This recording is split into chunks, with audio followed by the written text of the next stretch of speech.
As soon as it tells me that it's recording, we'll go ahead. Welcome. I know there may be others still joining us as the session progresses. Welcome to the second of a series of law-related and civic education Zoom presentations.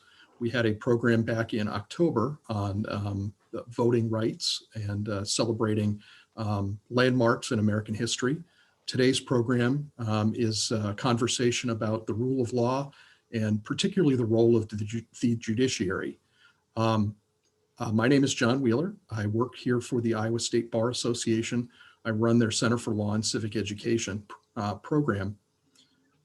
As we progress in the Zoom, I'll have a couple of simple ground rules. Number one, it would be helpful to maintain your muted status unless you want to ask a question, and then we'll recognize you and you can go ahead and unmute and ask the question. It is entirely up to you whether you want to remain off camera or on camera. I will tell you from my perspective in making presentations, it's a lot easier to make presentations when you can actually see an audience. But I know that in your schools, it is optional, and it is optional here. But if you feel comfortable putting yourself on video, please feel free to do that. When we get to a point in the program or at any point in the program, you would like to ask a question, there are three different ways that you can do that. Number one, if you notice on the bottom of your Zoom, there's a reaction button. And on that reaction button, you can actually raise your hand. So you can do that. And then we can recognize you. Secondly, there is a chat function on the bottom. If you want to pose your question via chat and want everyone to see your question, one of the alternatives is to chat to all, message everyone. If you feel more comfortable or don't want to chat with all, you can also just select me and then send me a private message and I will pass the question along. So those are the ground rules. The program is designed to last for about an hour. Although if the conversation is going swimmingly, we may extend for a few minutes beyond that hour. But at this point, I'm going to go ahead and hand the program over to the Iowa State Bar Association President, Jerry Schnurr, who's joining us, I believe, from his office in Fort Dodge. Jerry? Thanks, John. Yep, I'm here in Fort Dodge. As John said, I'm a lawyer here in Fort Dodge. I'm a sole practitioner, which means I'm the only lawyer in my office. I have 2.5 secretaries or assistants that work with me, 2 full-time and 1 part-time, and I couldn't do what I do without them, and they're invaluable. I'm going to introduce our participants to the panel today. We are very fortunate today with us to have 2 heavy hitters, I think, in the law. We have the Chief Justice of the Iowa Supreme Court, Chief Justice Susan Christensen, and we have retired federal United States District Court Judge Mark Bennett. Chief Justice Christensen was born and raised in Harlan, Iowa. Harlan's a town of about 5,000 people in southwest Iowa. After high school, she attended secretarial school and actually worked for a while as a secretary in law offices. She later earned her bachelor's degree from Judson College. She obtained her law degree then from Creighton University in Omaha School of Law, and she practiced law in Harlan for 16 years before she became a district associate court, where she presided mainly over child welfare and juvenile delinquency cases. 8 years later, she was appointed to the Iowa State District Court and became a district court judge here in Iowa, where she presided over all levels of criminal and civil cases in state court. In 2018, she was appointed to the Iowa Supreme Court by the governor and is currently serving as the Chief Justice of the Iowa Supreme Court. Judge Bennett was a United States District Court judge for 24 years in the Northern District of Iowa. He retired March 2nd, 2019 to accept the first director of the Drake University Law School's Institute for Justice Reform and Innovation. From 1991 to 1994, he was a U.S. Magistrate judge in the Southern District of Iowa. He was in private practice in Des Moines, Iowa from 1975 to 1991. He started his own law firm after graduating from Drake University Law School in 1975. He practiced law for 16 and a half years, primarily as a civil rights and criminal defense lawyer, appearing in more than 30 federal district courts, several of the courts of appeals of the United States, and the United States Supreme Court. He argued his first case in the Supreme Court less than 4 years out of law school. He had 3 more cases in the Supreme Court before he was 32. He's taught at the University of Iowa College of Law, Drake University College of Law, the University of Hawaii, William S. Richardson School of Law, the University of Nebraska College of Law, and the University of Florida Levin College of Law. He's also on the faculty of the National Center for State Courts.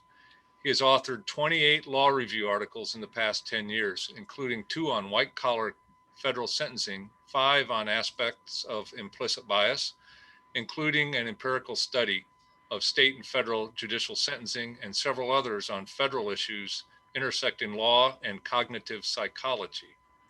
He was a founding member of the National Implicit Bias Network.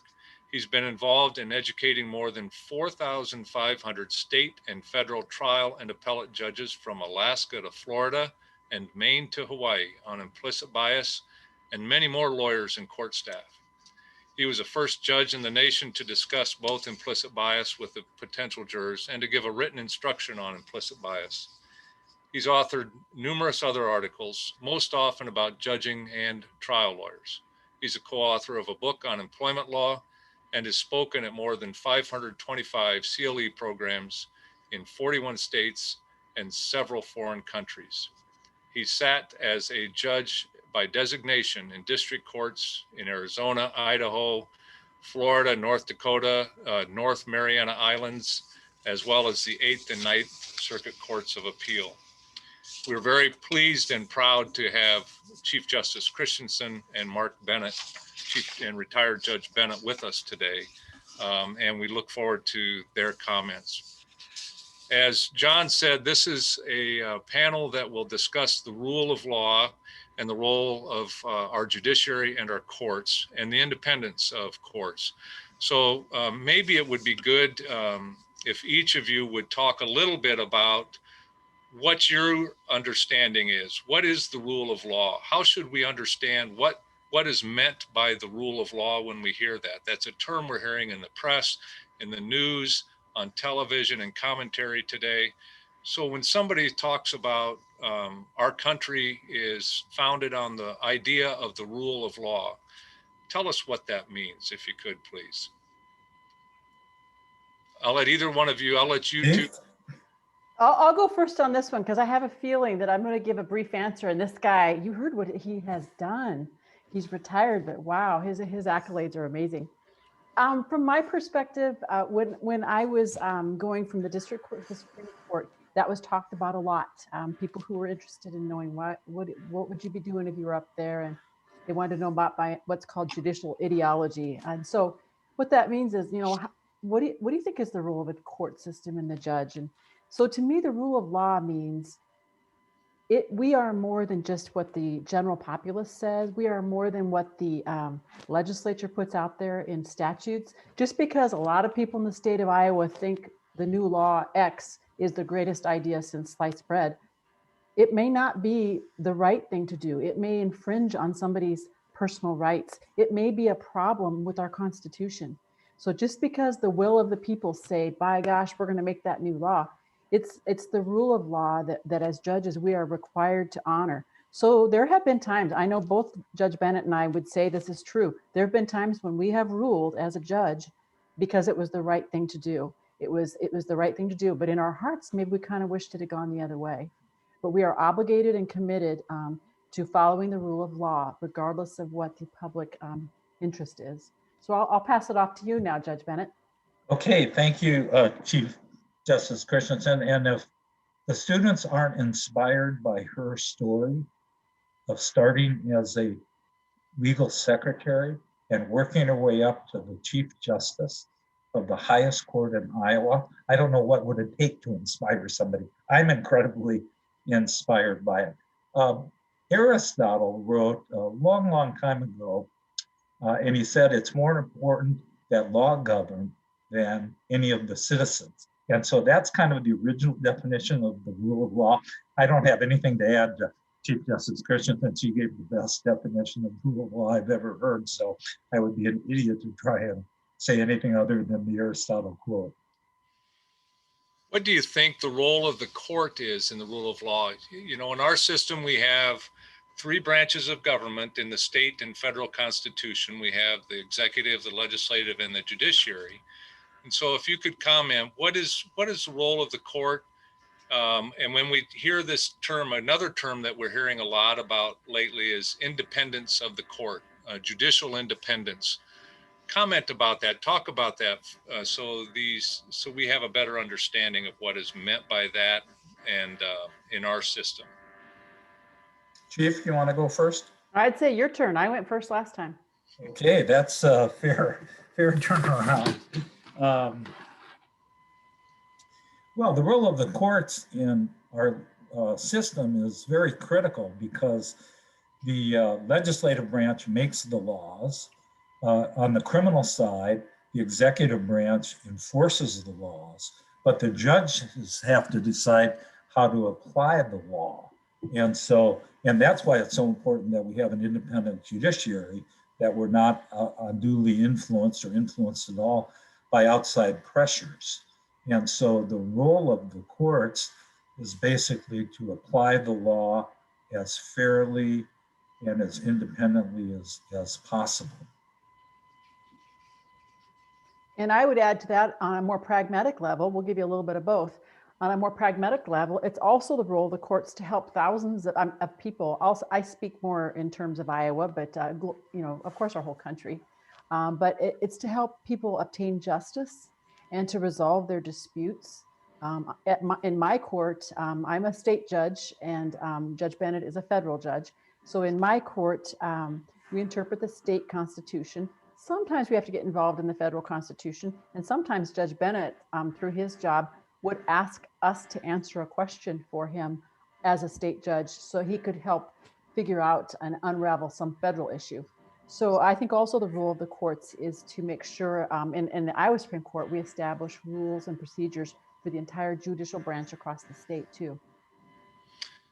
So you've both mentioned how you make decisions, and the legislature passes laws and legislation. The executive branch enforces the laws and legislations, and the judiciary will interpret the laws and rules that are passed. I think I've got that, and you're of course free. You're the judges, you correct me, I'm just the lawyer. So when the legislature, and I don't know if it's different from a federal or state perspective, but Judge Bennett, as a federal judge, dealt mainly with federal law passed by Congress in Washington, D.C. And as Chief Justice Christensen mentioned, sometimes he would need to have a question answered on state law. And so he would ask the question, they send the question over to the Iowa Supreme Court to get an answer on what state law says. But if you're looking at legislation, what do you measure that against? Let's say a piece of legislation passes the legislature. It's wildly popular. Everybody's in favor of it. How does the rule of law come into play if that is challenged by an individual or some group in federal court or state court? How do you make that decision? After all, it's the people's representatives that passed this law, and the people wanted this apparently. Why may it not pass? Why may it be declared unconstitutional? How do you measure whether it is or isn't? What do you do? What's your process you go through, and then what's your measuring stick? Why don't you start with that one, and I'm going to piggyback off of you, Judge Bennett. Okay.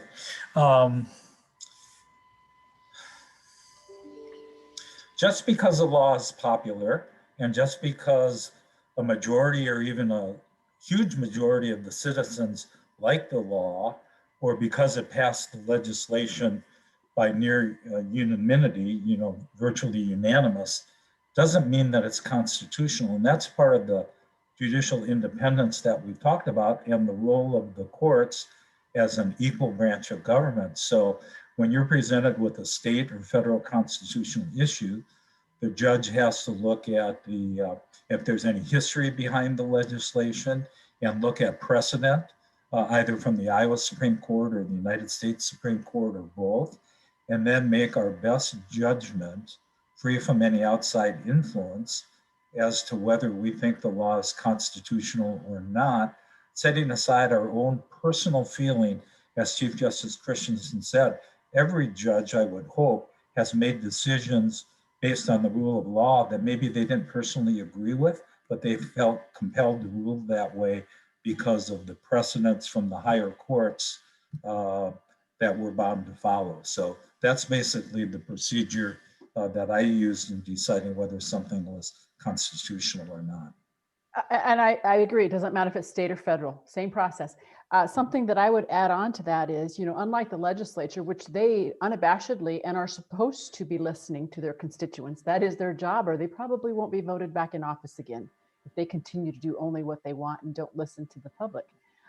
Unlike them, we can't do that. And although, let's say that wildly popular idea that ends up becoming a statute, let's say everybody except apparently the court thinks it's a great idea, and we determine that we think it's unconstitutional. We're very aware of that. We are, just because we aren't influenced by the public or don't interact or tell people what's going on behind the scenes, doesn't mean we are tone deaf. We're very aware of it. And I want to make a little side note here. Federal judges, when they're appointed, when they're Article 3 judges, they don't have to worry about that public perception or outcry. They're appointed for more or less for life, and they're not going to lose their job over it. I mean, you have to do a pretty horrific thing to lose your federal job. Unlike a state court, we have what's called a merit system. We're up for retention every so often, every few years. And in spite of that, knowing that technically there could be a bunch of people that don't like my decision, doesn't matter. I have to fly straight. And I think what's important to know is, although all those people might be upset with the decision we make that was wildly popular, if the roles were reversed, if they were on the other side of that issue, isn't that what they want? An independent judiciary who's not going to be influenced by money or politics to make the right decision. Could you comment maybe a little bit on why it's important that we have independent courts in our system, for our system to work the way it was set up? Why is it important that we have an independent judiciary? So I'll jump in. I think it's the pinnacle of democracy and freedom is to have independent judiciaries. If you look at many of the countries around the world, yes, they have a court system. Yes, they have a judiciary, but they're not independent. They know if they don't rule a certain way, they may be lynched or shot or kidnapped. We don't have that in the United States. We have a truly, both in the state system and the federal system, an independent judiciary. And that's what makes the quality of justice, both in the United States at the federal level and in Iowa, so high, is because the judges and justices are independent and take that independence very seriously. You want to do the right thing, regardless of who you may offend or upset, because that was part of our oath of office. Chief Justice Christensen and I each took a virtually identical oath of office when we became judges, and she became a judge and then a justice. And that oath is very important to every judge I know.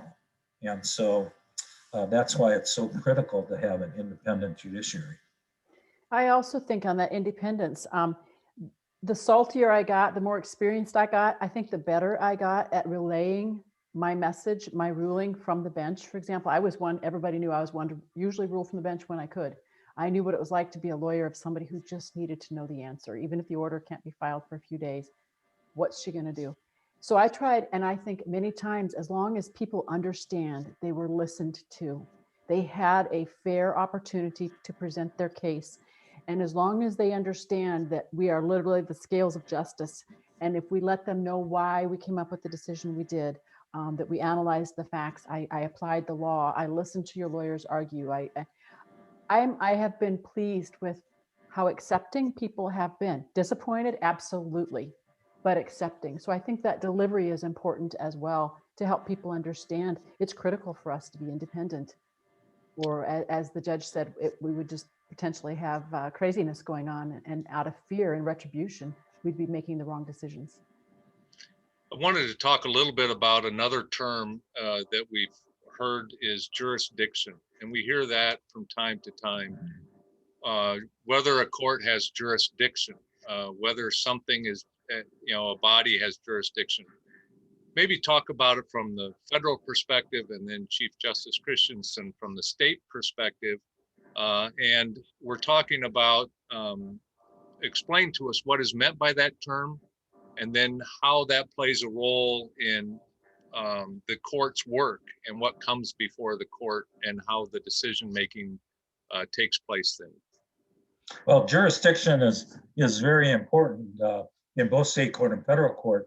But as a federal district court judge, I had an obligation in every case to ensure that the court had jurisdiction, because under the Constitution, we're a court of limited jurisdiction, which means we only have the jurisdiction that Congress gives us.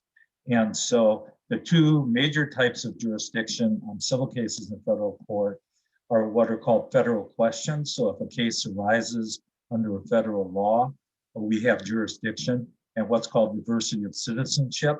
If the parties are from different states, we would generally have jurisdiction. And then if a properly pled federal claim existed, we would also have jurisdiction to hear state law claims, which would be, Chief Justice Christensen's bailiwick.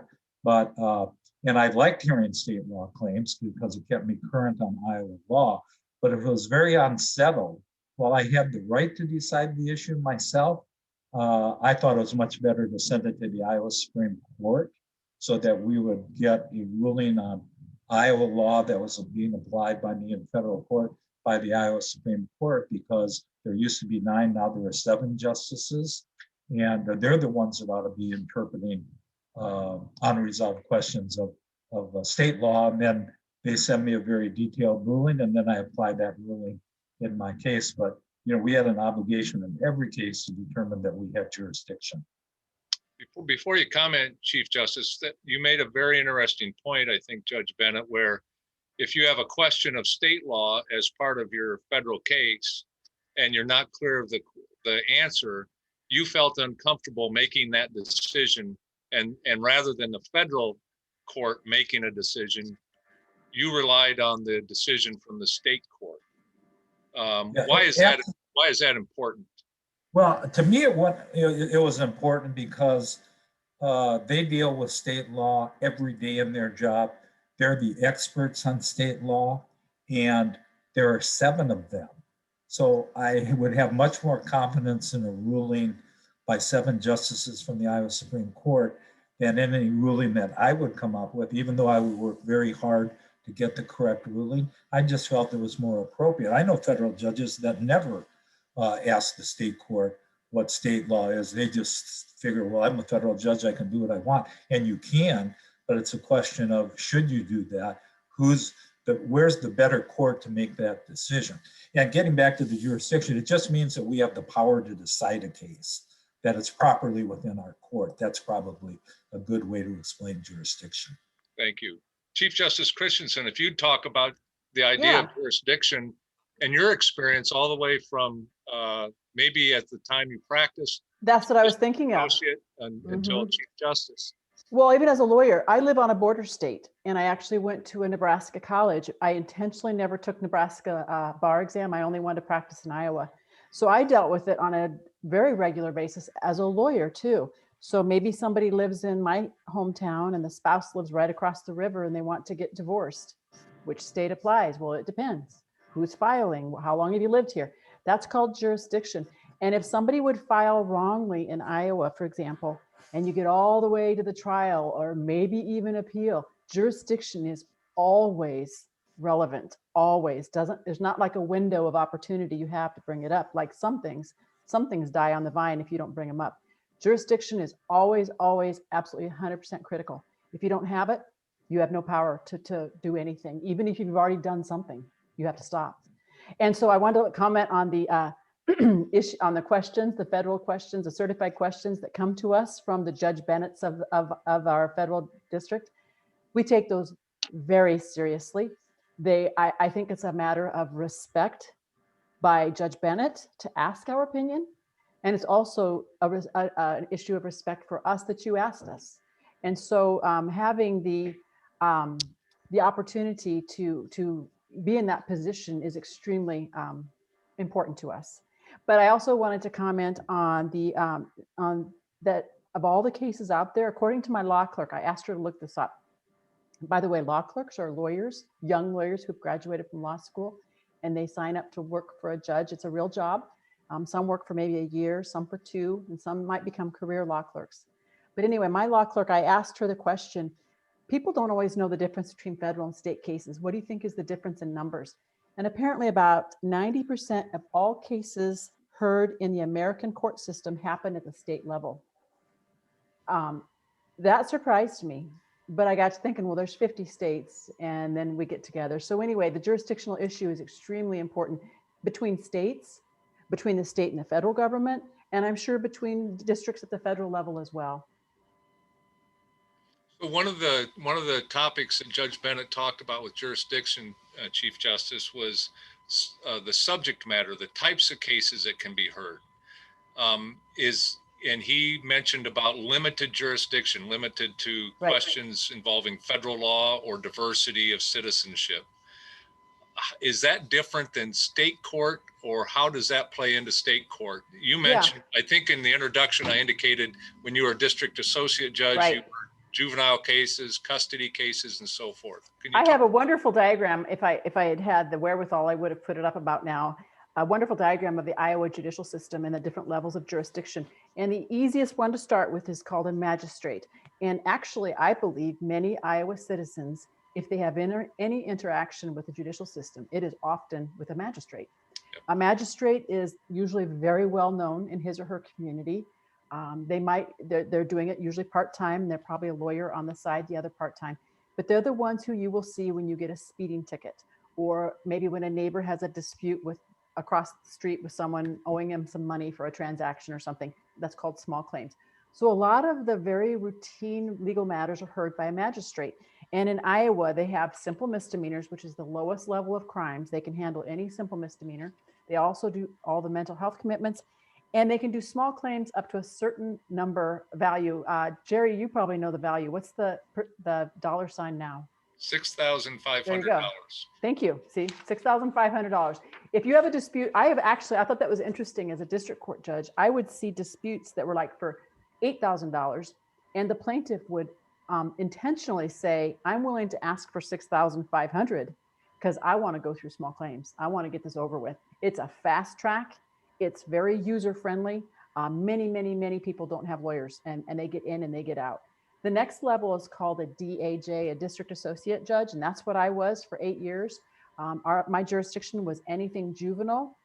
I could do anything a magistrate could do, but I mostly did juvenile and any kind of criminal that was a class D felony down, which means simple misdemeanor, serious misdemeanor, aggravated misdemeanor, and then the lowest of the felonies, which is a D, like a third offense OWI. Then the next level of in our court system is a state judge, district court judge, and that is unlimited jurisdiction. A district court judge can do anything a magistrate can do, anything a DAJ can do, but they tend not to. We kind of swim in our own lanes because we all have a lot of work to do. And then in our appellate system, we have 2 appellate courts, the Court of Appeals and the Supreme Court. Everything actually comes to the Supreme Court, and then we decide what to keep and what we'd like to have the Court of Appeals handle. Does that answer your question, Jerry? Yeah, it does. Thank you very much. Can you talk a little bit about, you mentioned clerks, and so I'd like to have you talk about your staffs, the people you work with in the court on your day-to-day job as a judge. But talk about the selection process for each of you. I want Judge Bennett to start on that one, because I'll bet you he has quite a stable of clerks he's had over the many years. I've had many great law clerks. Most federal judges get about 500 applicants a year for each clerk position. And so I often hired, I had a preference to hire from Drake in Iowa or Creighton, because it's close to Iowa, but I hired from the Ivy Leagues, from the Big Ten, and from all over.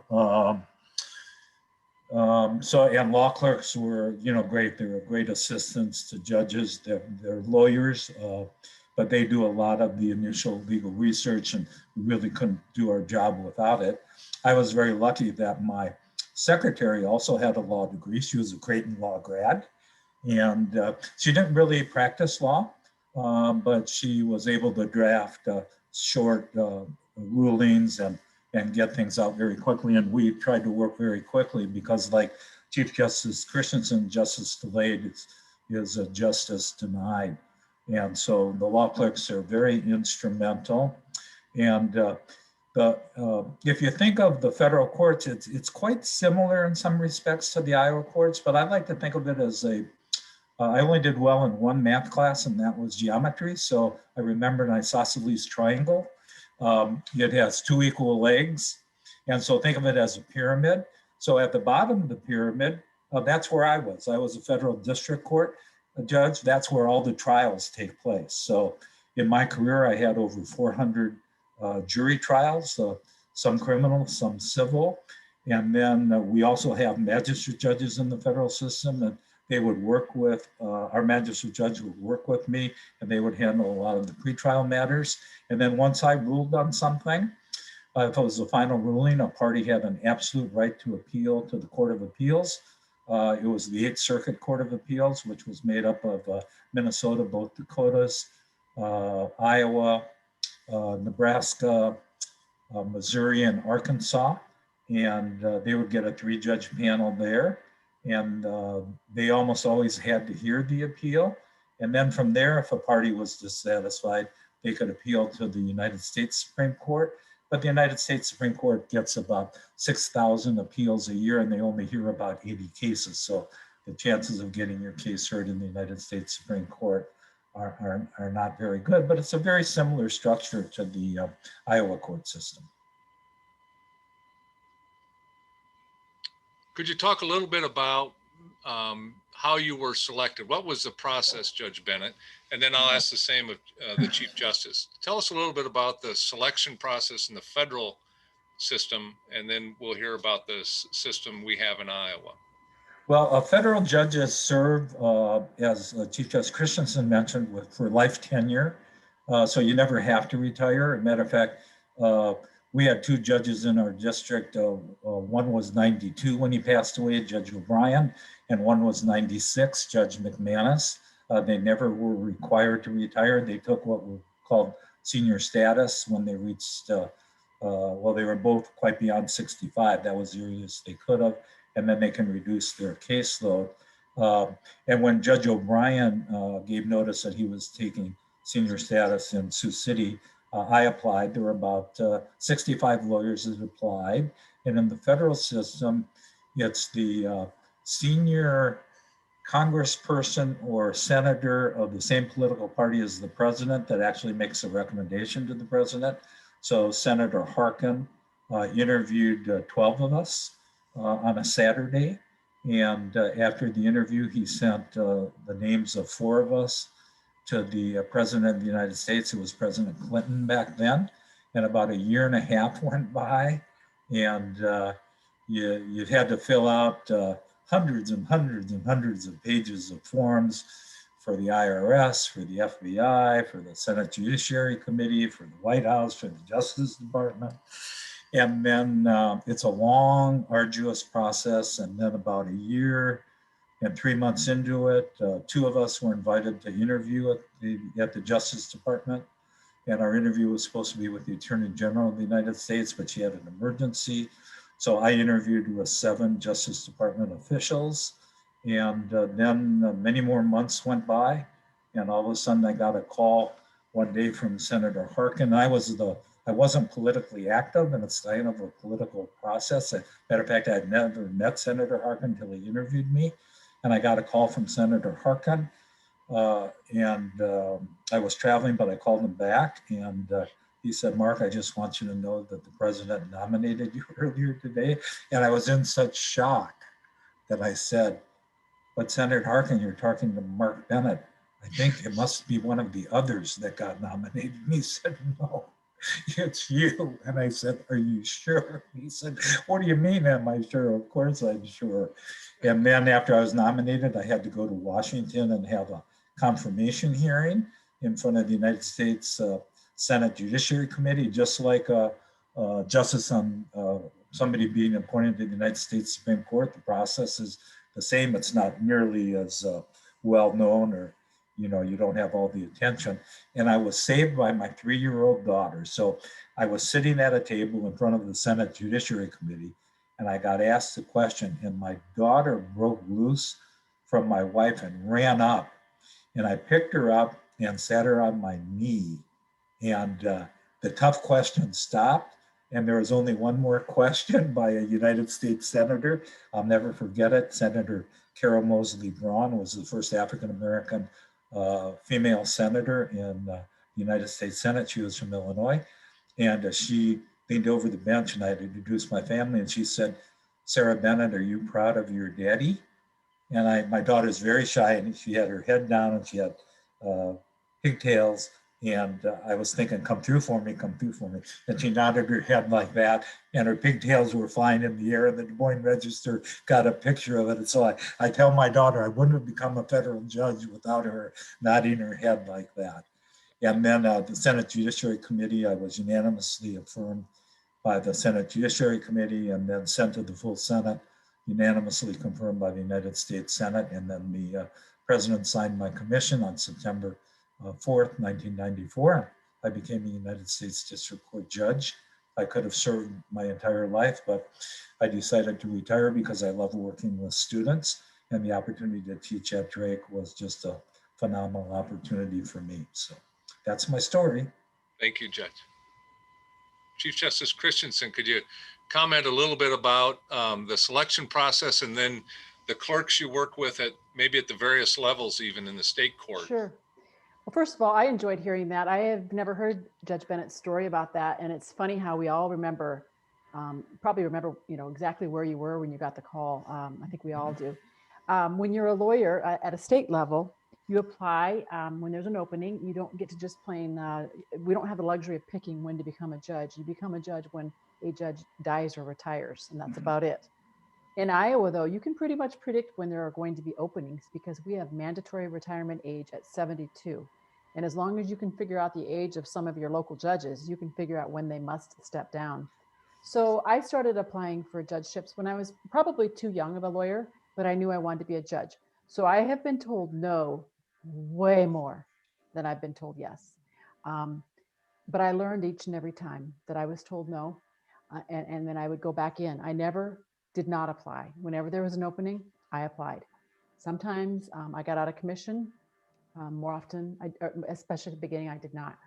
Our commissions are made up of, at the district level, 5 non-lawyers that are appointed by the governor, 5 lawyers, and then the most senior judge in your district is the chair. Those 11 people interview all the applicants, and they come up with 2 names to send to the governor. And then the governor makes an appointment and chooses which one of the 2 will be the district judge. As a Supreme Court justice, similar but more scary process. Way more people to meet, and you try to personally meet with all these commissioners. And they weren't just people from Southwest Iowa, which is where I live. They were all across the state. And when you live in the corner of the state, to go meet everybody else is a haul for everyone. And I'd always pretend like, oh, sure, no problem. I can be in Fort Dodge in a couple hours. And then I'd have to make it work. Anyway, I would meet with, I think it was 7 non-lawyers, 7 lawyers, and then the most senior judge on the Supreme Court. They've changed that format since I went through, but I'm telling you what it was like when I went through.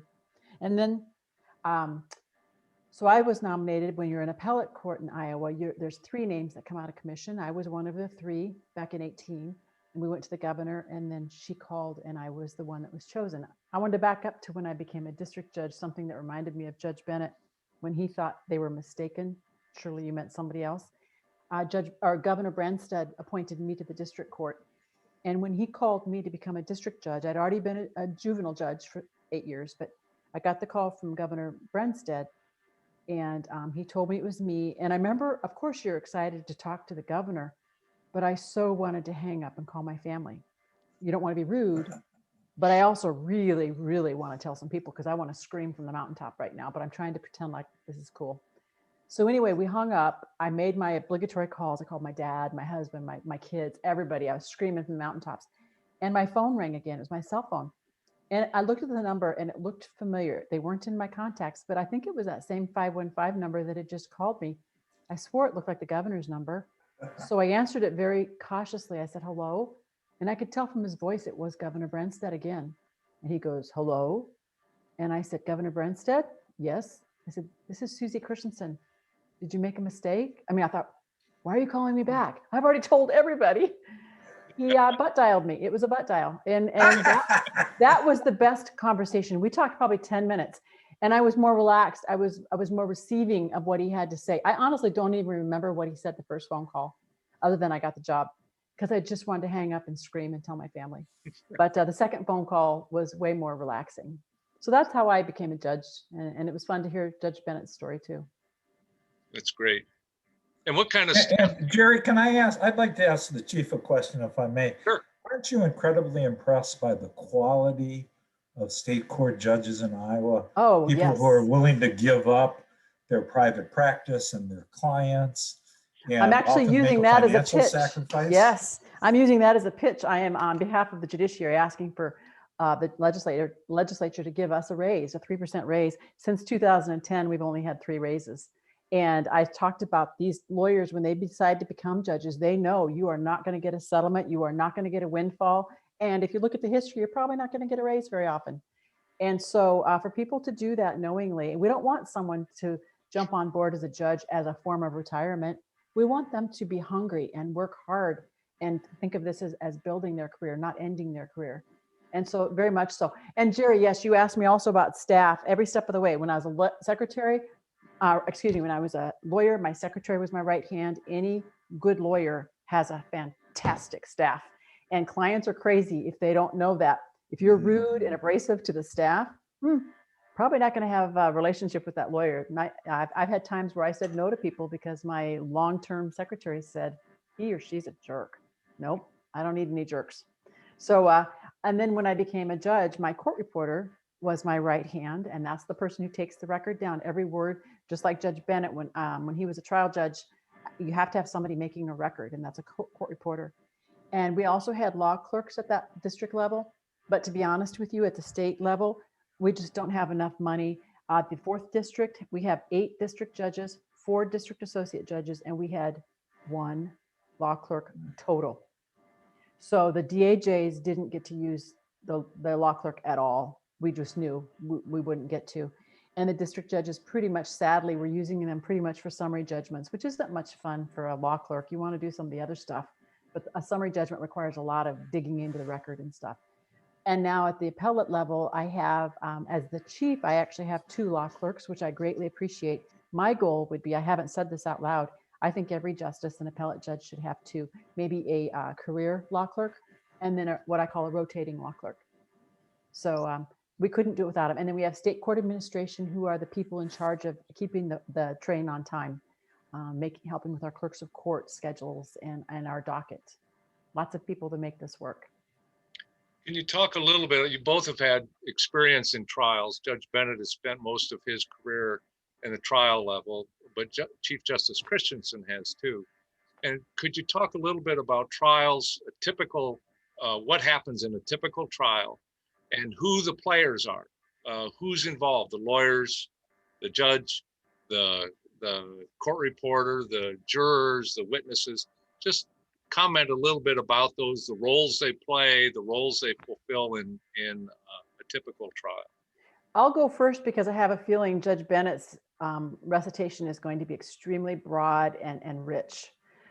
When I was a lawyer, as a prosecutor in particular, when I would have jury trials, not once did I ever have a jury trial, and I have more than I can remember. I should have kept track of the number. I wished I had, but never once did I not go back to the jurors and ask them, hey, you know, we're all done with this.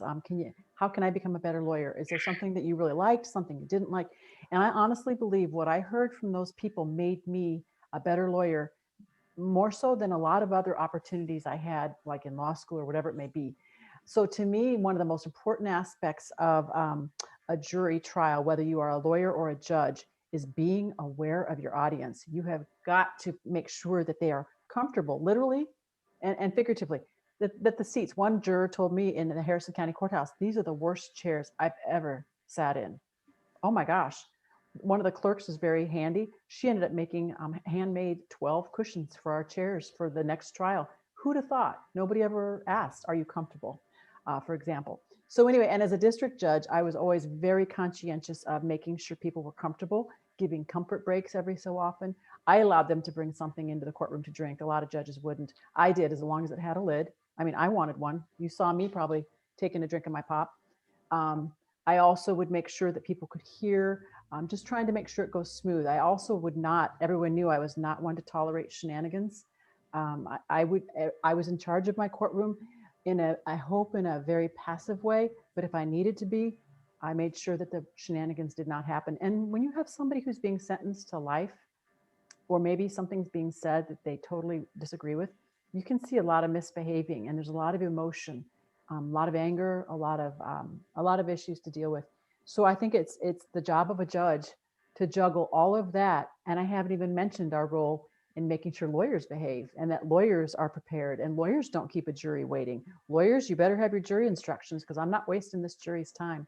So I interacted with everybody, but my goal was, and the most important thing was, the jurors. This is our opportunity to shine as a district. Let's show them what we can do. I'll pass it off. Wow, I want to, that is so fabulous, Chief, because we share the same reverence for the jury.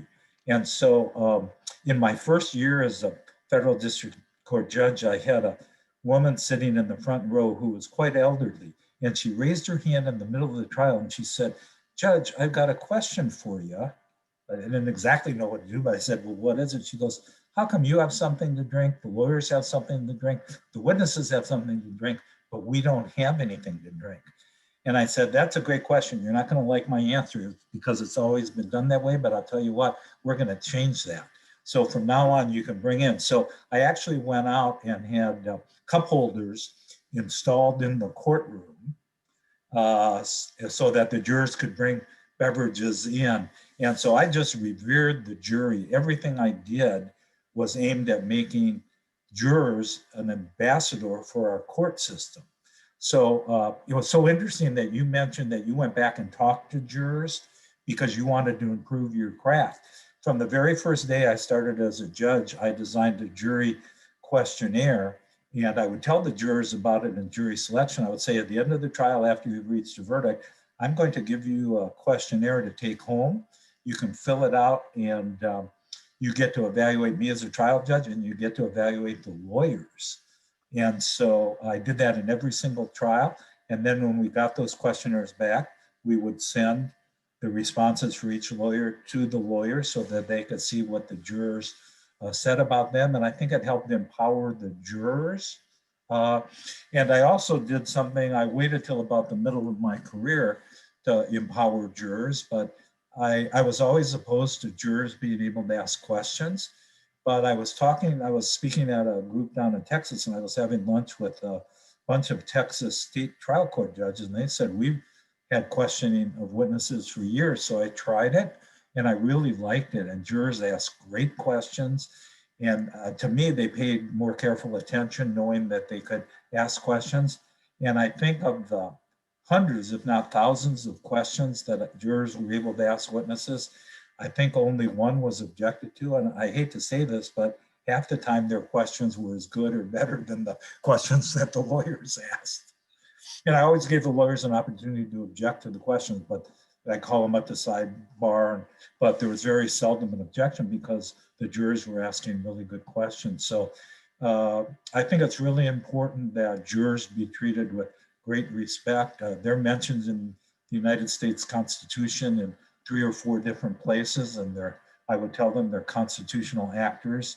And for my money, they were the most important people in the courtroom, more important than myself, more important than the lawyers and the witnesses, because they were the ones that decided what the facts were in the case and decided what the verdict should be. So my whole judging was aimed at how can I make this a very positive experience for jurors. You make a great point. You both have talked about the importance of the jury and the jurors. And the role of the jury in the rule of law and the independence of the judiciary is important. But we have, the jury is made up of people from the community, or in the federal court from the district, which takes up a larger area. In the state court, it's from the county where the court is. But it's people from the community. And so how does the jury know what to decide, what to consider? I think you give the court gets instructions based upon the case that's before it. And it doesn't, talk about how the court does not really get to choose the issues before it, but that's framed by the way the case comes to the court. Unlike the legislative or executive branch, they might have a political agenda to address a certain issue they think that's out there. The court doesn't necessarily have that. They decide cases. So can you talk about that and the role of the jury and the importance of the jury in this idea of the rule of law and the independent judiciary, and how the jury fits into that? May I jump in, Chief? Thank you.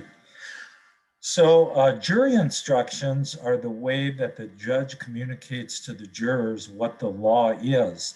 And what the law is depends upon the type of case that the lawyers bring and how the lawyers are presenting the issues. And so maybe 20 years ago, I was concerned that jury instructions were not very understandable because they weren't in plain English. So I brought my brilliant law clerks in to try and put the instructions in plain English. And I had a law clerk who was a Rhodes Scholar and had more advanced degrees than you could shake a stick at, but he was incapable of putting anything into plain English. So after a couple hours, I said, this isn't working. And I talked to our clerk of court, and we went out and literally hired former jurors, and we brought them into the courthouse on consecutive Saturdays to redraft our jury instructions into plain English. And then I started using those. And my jury instructions were very different than other judges because they were basically bullet points and a lot of very short sentences and a lot of white spaces, and that jurors could readily understand them. And the courts have gradually gotten into more plain English jury instructions, but it's very important that the judge spend the time to make sure that the jurors can understand what the instructions say, because we need to give the jurors the tools to do their job, because I think any trial lawyer will say they have great faith in the jury system. I have much more faith in the jury system today than I did when I started out from law school. I just think jurors almost always reach the right decision. The judgment of a jury is almost always going to be better than that of a single judge. And we also have the power to set aside a jury verdict if we think it's against the greater weight of the evidence, but that's a power that's seldom used because the jurors reach the right result almost all of the time, in my view. I think I have a question of you on Yes. that. Did you ever exert that power? Yes. And I'll tell you something.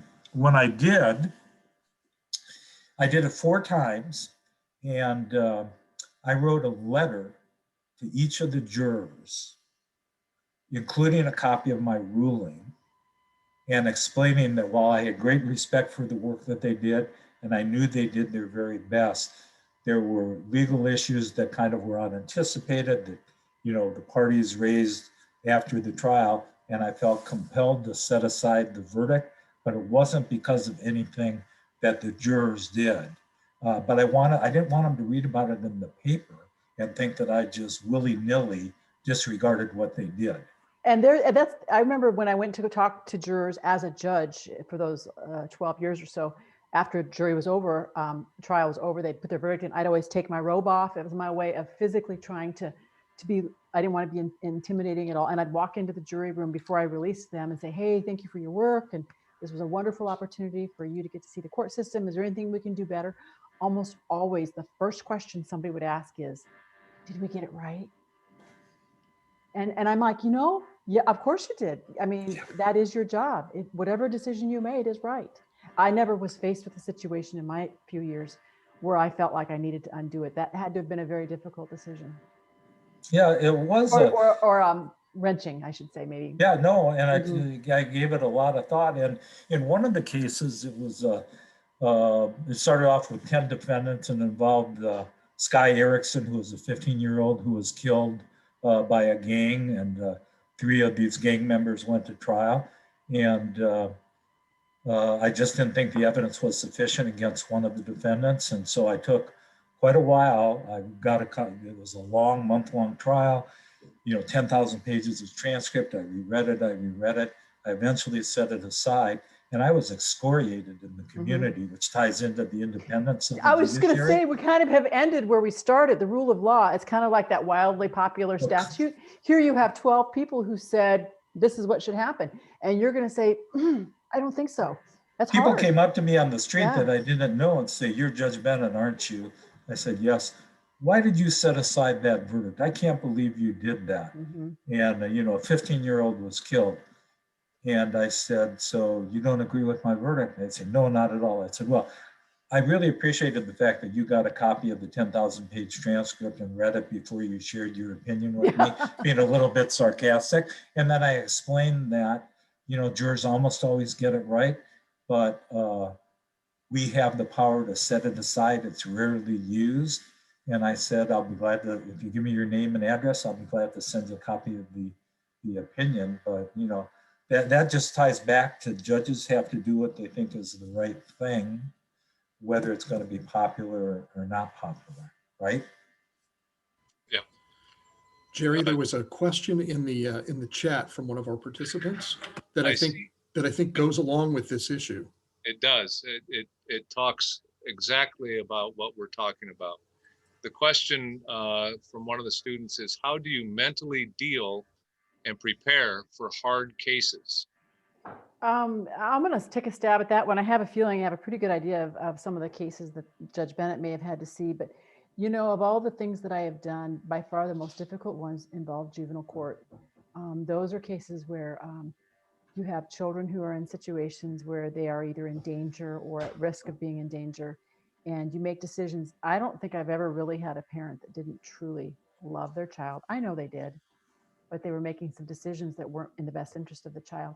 So to be a part of the process that officially severs that relationship, that's I call that the Class A felony of juvenile court, is to terminate that relationship, and that was really difficult. But all I had to do was know, if I don't do it, this child's in danger. And so to me, I knew that whatever hard decision I made, the alternative was even worse. I many times would say, I have option A, which is for the child to remain in this environment, or option B, which is to terminate. There is no C. Both of my choices are ugly. And so it was hard. But I also think I did a nice job of going home and balancing it with my own personal life and having that be my work and going home, because it can work on you. It's a lot of negativity. It's a lot of emotional, heart-wrenching opportunities that you have before you every day. And so I'm sure Judge Bennett, and I also wanted to say on one note, the cases that we did not have to see that went to federal court were child pornography. Those, I don't know if I could have handled those. So I'll pass the baton to you. Those are very difficult, the child porn cases. My toughest case was a federal death penalty case. And we had U.S. Marshals living in our home for over 4 months. My daughter started ninth grade at a public high school with two U.S. Marshals at her side. I couldn't leave the home, nor could my wife leave the home without being escorted by U.S. Marshals. The defendant was so high risk that we had an all-day hearing on a Saturday, a couple months before the trial. And I ordered that the defendant be bolted to the floor of the courtroom. And we put in a titanium bolt into 1.5 feet of concrete. But the marshals were very careful to paint it black and put soundproofing on it so that the jurors never knew. We bought skirts that we put around all the console tables.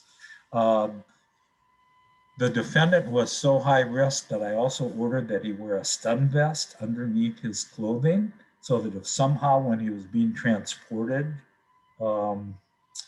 between the courtroom and the holding cells, that if he tried to escape, because he had many different escape plots that had been discovered, the U.S. Marshals could activate the stun belt, or if he acted up in the court, they could activate the stun belt.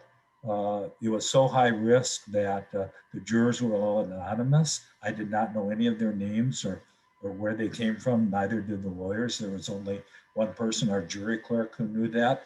When the defendant was transported every day from the Woodbury County Jail, because we didn't have a federal facility, there were sharpshooters on the roof of the courthouse, and he was transported in 3 different cars, him being in the middle car, and they all had assault rifles. And it was a it was more than a 3-month trial. It was extremely stressful, but I started preparing for that. We were in pretrial rulings for 5 years, went up to the Court of Appeals 3 different times on various rulings of mine. I had over 1,200 pages of published decisions dealing with all the rulings. And but here's the thing, and it ties into the independence of the judiciary.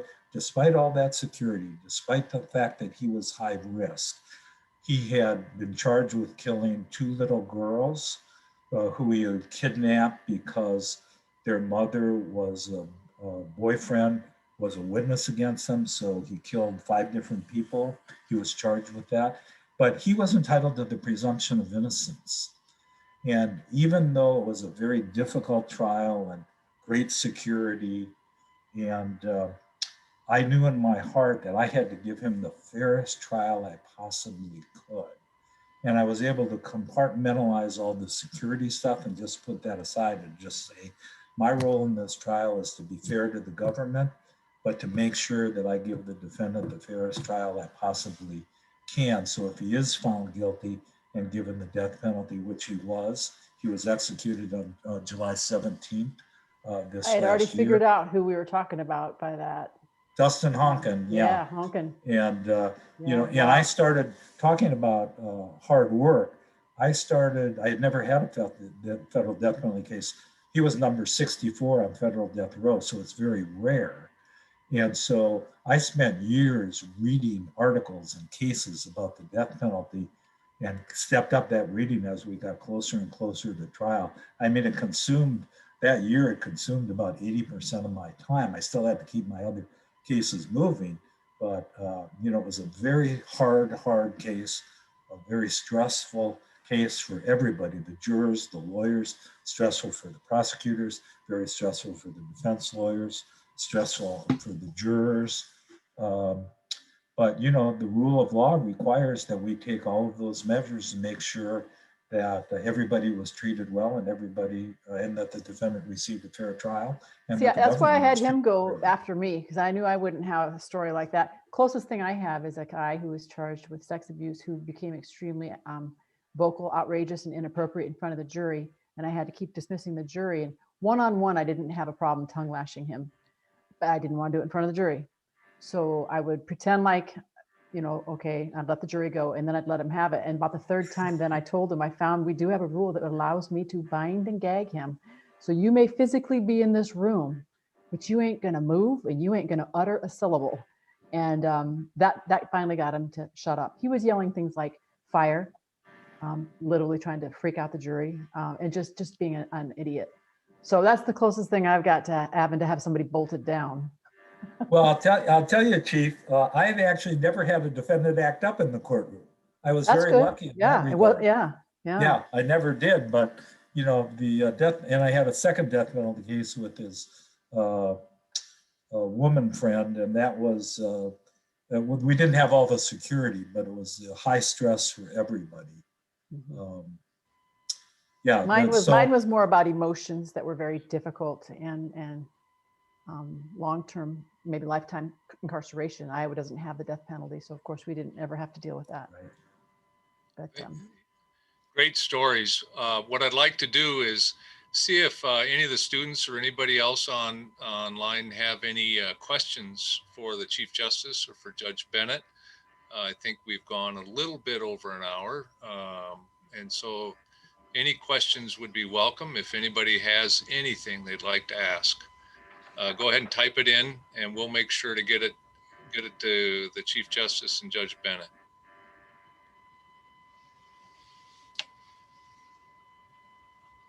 While they're thinking about it, is your court and what happens in your court, the way the lawyers act and so forth, you've given some pretty, what I would call kind of on the one end extreme examples here of what happens. But generally, what happens in your court, is it like TV at all? No, in my opinion, no. And I actually try to let jurors know that we're not going to have blue lights in the background. We don't work at night. We're not going to turn the lights down. I mean, no. And it's not nearly as exciting, but it's 100 times more important. And normally things do go well, especially that's why I tried to run a tight ship as a court to keep things moving along at a nice pace. I tried to give them an idea of when we'll be dismissed today, when we'll start up tomorrow, how much time I'll give them for lunch, if you want to bring your lunch or whatever it may be. So it really was, I felt kind of like a hostess. And there's nothing better. That is what I miss at the appellate level. There is nothing better than to watch a trial with two experienced or at least quality lawyers and in front of a jury and people who behave and don't misbehave. There's nothing more satisfying to me in my profession than to have front row seat, everything but a thing of popcorn, and watch the best show on earth. That is so true, Chief. And that was the hardest thing for me to give up when I decided to retire and teach full time at Drake, because I loved jury trials. I loved interacting with jurors and the quality of lawyering in Iowa. I had tried cases in a number of other districts, and the quality of lawyering was very different than I was used to in Iowa. When we had Iowa lawyers in a federal courtroom, almost always they were terrific. They got along well with each other. They were very civil. They had great respect for the jury.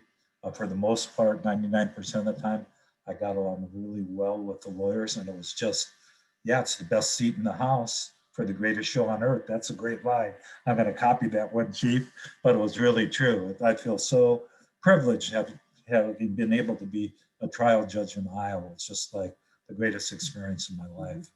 We have a great question here from Adam, and I'm going to alter it just a little bit. Do judges or juries do much private studying and investigation of cases outside the courtroom, or are they expected to only use what's presented in the courtroom? Great question. I'll answer it simply, and then I'm sure once again, Judge Bennett has a deeper history with jury trials, but as a lawyer, it was my job to only let information in. I could try to get more in, but then the judge, once he or she made a ruling, whether it was relevant or admissible or not, then if it's admissible, that means it's a part of the case. We can talk about it, and we should talk about it. If it's ruled inadmissible, then we're not to talk about it anymore. We're supposed to stop, and it's no part of the case. And so I honored that, and I always expect that of jurors. The biggest trouble, in my opinion, today, right now with juries is social media. It's really hard to keep them from digging into their phone. They're Googling everything. Same with the judge. We're not supposed to do that either. We're not supposed to figure out, what did that crime scene look like? I know there aren't any pictures of it, but I'll bet you there was something on the news. We have to stay away from that, because if people start looking into something that's not admitted into evidence, then the other side never has a chance to tell their side of the story. Maybe there's a completely legitimate reason to explain that. We have to keep it out. But it's the job of the judge as well as the lawyers to not go outside those boundaries. And it's the job of a judge to make sure a jury understands the importance. There have been juries that verdicts that have blown up because of it's called juror misconduct. And I think a lot of it today has to do with social media. Oh, that's exactly right. Social media is a huge problem, and I would spend quite a bit of time talking to the jurors. I would ask how many are on Facebook and the various have Twitter feeds, and explain. And I found that if you explained why they couldn't do that, they were much more understanding of abiding by the rules. So I never had an experience that. And if you also let them use their phones, say, hey, at noon you'll have a break, make your phone calls, check your email, do what you need to do. Yes. I think that fear of not being able to have anything to do with their phone was a problem. So I think if you let them know the boundaries, like you said, it was less. Exactly, because people are now so tied to their smartphones. So great question. Really good question. What would you tell the jury, Judge Bennett? What would you tell them as to why they shouldn't do it? Yeah, I would say, well, when the trial's, first I would tell them when the trial's over, you can Google everything you want. You can Google me, you can find the good, the bad, and the ugly. You can Google the lawyers, the witnesses, but justice requires that we all base my rulings and their decision based on what's presented in the courtroom. And that if they go beyond that they would actually violate the Constitution and that none of them would want to do that. And then I would explain that I'm on a listserv with state court judges around the country on juror misconduct, and not a week would go by where I wouldn't read about a judge having to sanction a juror, sometimes requiring that they pay the costs of the new trial after the judge declared a mistrial, sometimes putting that juror in jail after a hearing, and that I wouldn't ever want to do that, but I might have to if they breach the rule. And just let them know that once it was over, they could, Google to their heart's content, but that it was just very important. And then I would say, if you were in this trial, if you were a party, would you want the jurors to be able to get outside information that wasn't presented? Or do you want the jurors just to decide the case based on what's presented in the courtroom? And I think the jurors really bought into that. But it's a problem. And you never really know if, it's hard to find out if they actually did something like that, but you just don't know. But yeah. I like to think not. The information in the courtroom is the evidence, and that's the testimony and the exhibits that are admitted. And we have rules of evidence and rules of procedure. And is it the idea behind those rules that the juries make decision based on information that's reliable, that's good information, that's not what we might call fake news type stuff, that it has some viability? Right. And I would tell them that the lawyers have worked so hard in this case to bring to the jurors all the evidence that the lawyers think is relevant and that the jurors should hear, and that it would be very unfortunate if they violated the trust that the lawyers and I have placed in the jurors to go beyond and look for things outside, like using Google Maps to visit a site, or then I would go through a whole variety of things that I had read about other or problems that were created by jurors going outside the record. And the thing is, in Iowa, the people who wind up serving on juries, they want to do the right thing. Mm-hmm. Don't you think, Chief? Did I get it right? Did we do it? Yeah. Did we do it right? I mean, yep, that was always their number one question. Absolutely. Did we get it right? Like it was a test. And yeah. Yep. Thank you very much. Are there any other questions? We'll wait a minute and see if there are any other questions, but I think we've come close to the end of our time, if I'm not mistaken. Are there any comments, Chief Justice or Judge Bennett, you'd like to give us to kind of wind us up and send us out? I'd like to just say that maybe some of you will remember this down the road, as there was this one gal, this one guy who spoke to us about judgy stuff. But I want you to know that we don't necessarily run in the same circle. I don't know Judge Bennett all that terribly well, and nor does he know me. He lives in Des Moines. I live in Harlan. We may have a similar job, but it's been just as helpful for me to understand and to listen to these yin and yangs of different state versus federal. I don't know why you guys are listening to this, if you have a personal interest in the topic, or if this class was just the right time you needed to sign up for something. But I just want to make a pitch for the legal profession, whether it be state level, federal level, whether as a secretary, which I loved, a lawyer, a judge, whatever it may be. Just like we enjoyed seeing jury trials up front and close, that's because I love everything about the law. So if you can't tell from what I've said that I have passion for it, I do want to make a pitch that I think it's the greatest profession. Now, let me second that. I love being a lawyer. I love being a judge. It's a wonderful profession. And I hope all of you aspire to do something in your life that you're passionate about, because I think you can tell the chief and I are incredibly passionate about our careers. And as I've told my daughter, I've never had a job. Mhm. I've had a calling.